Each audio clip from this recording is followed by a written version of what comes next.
হরে কৃষ্ণ। পবিত্র রূপিণী একাদশী 16ই আগস্ট শুক্রবার 2024। প্রতি একাদশীর নয়, এই ব্রতটি নিষ্ঠার সঙ্গে পালন করতে হবে। একাদশী তিথিটি হচ্ছে অত্যাধিক বোনাসের একটি দিন, অত্যাধিক পুণ্য অর্জনের দিন। ভগবান বদ্ধজীবের প্রতি কৃপা পরবশ হয়ে এই তিথিটিকে উদযাপন বিধিও করে মুক্তি লাভের পথ দেখিয়েছেন। এই দিনে আহারে পঞ্চশস্যে পাপ পুরুষ অবস্থান করে। একাদশীতে উপবাস অত্যন্ত গুরুত্বপূর্ণ, তবে অনাহারে থাকাটা মূল উদ্দেশ্য নয়। মূল উদ্দেশ্য গোবিন্দ ভগবান শ্রীকৃষ্ণের প্রতি অধিক শ্রদ্ধা, প্রেম পরায়ণ হওয়া। একাদশীর দিন ভগবানের মহিমা কীর্তন করা, ভাগবত গীতা, চৈতন্য চরিতামৃত পাঠ করা এবং শ্রবণ করা। একাদশীতে পঞ্চ রবিশস্য বর্জনীয়। ধান জাতীয়, গম জাতীয়, ভুট্টা জাতীয়, ডাল জাতীয় ও শস্য জাতীয়। উপবাসের দিন আম, কাঁঠাল, জাম, লিচু সমস্ত রকম ফল ভগবানকে নিবেদন করে প্রসাদ পেতে পারেন। সবজির মধ্যে গোল আলু, মিষ্টি আলু, মিষ্টি কুমড়া, কাঁচা পাকা পেঁপে, বাদাম ভগবানকে নিবেদন করে প্রসাদ পেতে পারেন। তেলের মধ্যে বাদাম তেল অথবা ঘি দিয়ে সবজি করতে পারেন। একাদশীতে আগের দিন, একাদশীর পরের দিন আমিষ আহার বর্জনীয়। অসুস্থ ব্যক্তির ক্ষেত্রে প্রয়োজন ঔষধ সেবন করা যাবে। একাদশীর দিন চুল, দাড়ি, নখ কাটা চলবে না। একাদশীর আগের দিন ব্রাশ করে নেওয়া প্রয়োজন। একাদশীর দিন কোনো প্রকার পরচর্চা, পরনিন্দা, মিথ্যা কথা বলা, ক্রোধ, স্ত্রী সহবাস করা চলবে না। একাদশীর দিন কোনো সুগন্ধি তেল, সুগন্ধি সাবান, শ্যাম্পু নিষিদ্ধ। একাদশীর দিন অন্ন ভোজন করলে বা অপরকে অন্ন ভোজন করালেও দুপক্ষেরই নরকবাসী হবে। একাদশীর আগের দিন ভগবানের চরণে পুষ্প অর্পণ করে সংকল্প মন্ত্রটি উচ্চারণ করবেন।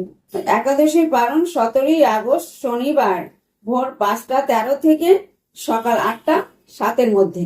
পবিত্র রূপিণী একাদশীর মাহাত্ম্য এখন আমি বলবো। একদিন মহারাজ যুধিষ্ঠির ভগবান শ্রীকৃষ্ণকে জিজ্ঞাসা করলেন, হে প্রভু, শ্রাবণ মাসের শুক্লপক্ষে একাদশীর নাম কি, তা কৃপা করে আমাকে বলুন। শ্রীকৃষ্ণ বললেন, হে মহারাজ, এখন আমি সেই পবিত্র ব্রত মহাত্মা বর্ণনা করছি, মনোযোগ দিয়ে তা শ্রবণ করুন। যা শোনা মাত্রই বাজপেয় যজ্ঞের ফল লাভ হয়। প্রাচীনকালে দাপর যুগে শুরুতে মহিজিৎ নামে এক বিখ্যাত রাজা ছিলেন। তিনি মহিষ্মতি নগরে রাজত্ব করতেন, কিন্তু দুঃখের বিষয় এই যে তার মনে বিন্দুমাত্র সুখ শান্তি ছিল না, কেননা তিনি ছিলেন অপুত্র। পুত্রহীনের ইহলোক পরলোক কোথাও সুখ হয় না।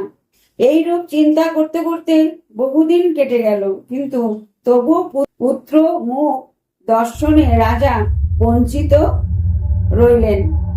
নিজেকে অত্যন্ত দুর্ভাগা মনে করে রাজা চিন্তাগ্রস্ত হলেন।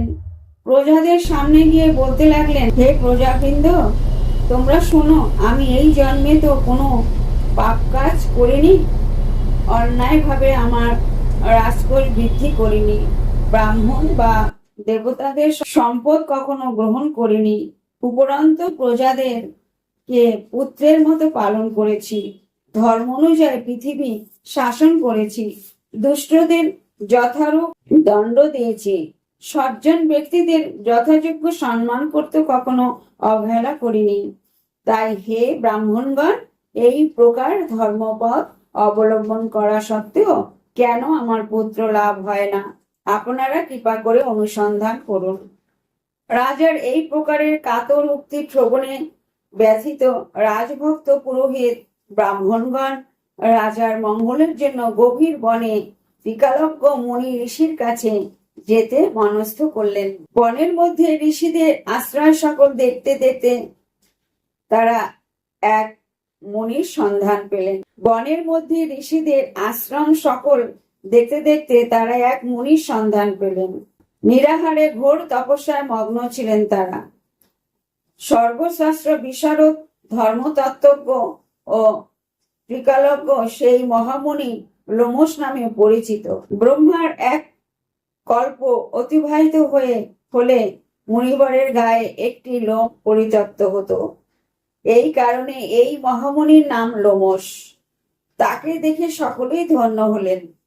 তারা পরস্পরের বলতে লাগলেন যে আমাদের বহু জন্মের সৌভাগ্য ফলে আজ আমরা এই মুনিবরের সাক্ষাৎ লাভ করলাম। তারপর ঋষিবর তাদের সম্বোধন করে বললেন, কি কারণে আপনারা এখানে এসেছেন এবং কেনই বা আমার এত প্রশংসা করছেন তা স্পষ্ট করে বলুন।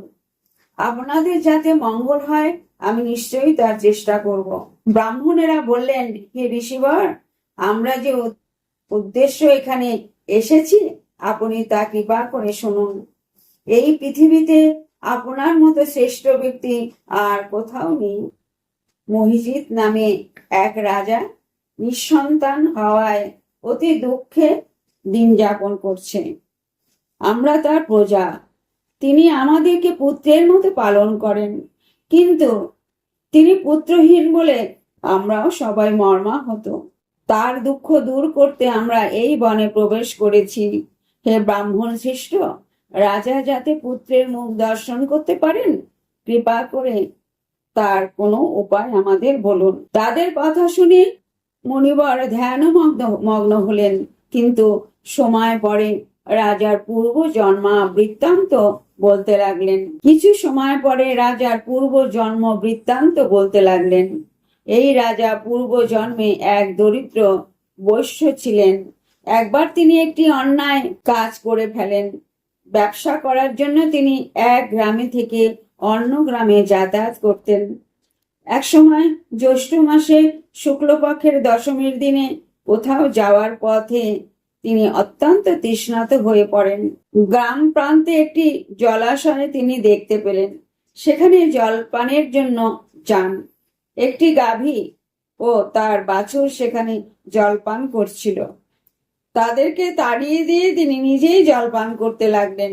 এই পাপকর্মের ফলে পুত্র সুখে বঞ্চিত হয়েছেন, কিন্তু পূর্ব জন্মের কোন পুণ্যের ফলে তিনি এই রকম নিষ্কণ্টক রাজ্য লাভ করেছেন। হে মুনিবর, শাস্ত্রে আছে যে পুণ্য দ্বারা পাপ ক্ষয় হয়, তাই আপনি এমন একটি পুণ্য ব্রতের উপদেশ করুন যাতে তার প্রারব্ধ পাপ দূর হয় এবং আপনার অনুগ্রহে তিনি পুত্র সন্তান লাভ করতে পারেন।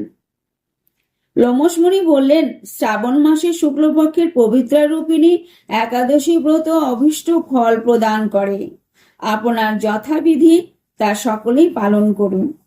লোমশ মুনির উপদেশ শুনে আনন্দ চিত্তে গৃহ প্রত্যাবর্তন করে তারা রাজাকে সে সকল কথা জানালেন। তারপর সকলে মিলে মুনির নির্দেশ অনুসারে ব্রত পালন করলেন। তাদের সকলের পুণ্য ফল রাজাকে প্রদান করলেন। সেই পুণ্য প্রভাবে রাজমহিষী গর্ভবতী হলেন।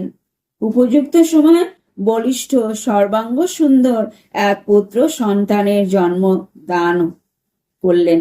ভবিষ্যত্তর পুরাণে এই মহাত্মা বর্ণিত আছে। এই ব্রত মহাত্মা যিনি পাঠ বা শ্রবণ করেন তিনি সমস্ত পাপ থেকে মুক্ত হবেন এবং পুত্র সুখ ভোগ করে অবশেষে দিব্য ধাম প্রাপ্ত হবেন। হরে কৃষ্ণ। এখানেই আমার বক্তব্য শেষ করছি।